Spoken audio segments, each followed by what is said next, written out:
When Jamie Raskin brings out the visual aid, you know it's gonna be good. Here's our guy Raskin clarifying a few things about Trump and the Taliban.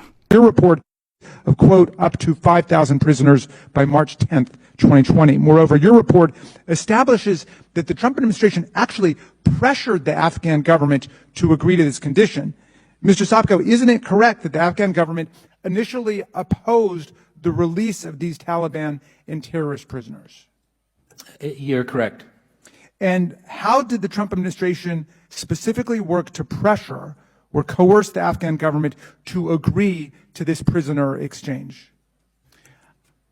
I believe it may have been Secretary of State Pompeo, I believe our report indicates, may have actually threatened funding to the Afghan government. I believe. I'd have to double check. Secretary Pompeo, according to the report, threatened to withhold U.S. aid. That's correct. If they didn't go along with it. So just to get the picture straight, President Trump excludes the Afghan government from the negotiation, takes it upon himself to work directly with the Taliban, then negotiates a provision for the release of 5,000 Taliban fighters, including terrorists. The Afghan government opposes it, and in order to coerce them to go along with it, Secretary Pompeo says he'll withhold aid. The government goes along with it, and then the disaster ensues. Now, obviously, that infusion of thousands of new fighters didn't necessarily make the difference, but it certainly made a pretty big difference. Your report tells a shocking story indeed. I thank you for your service, and I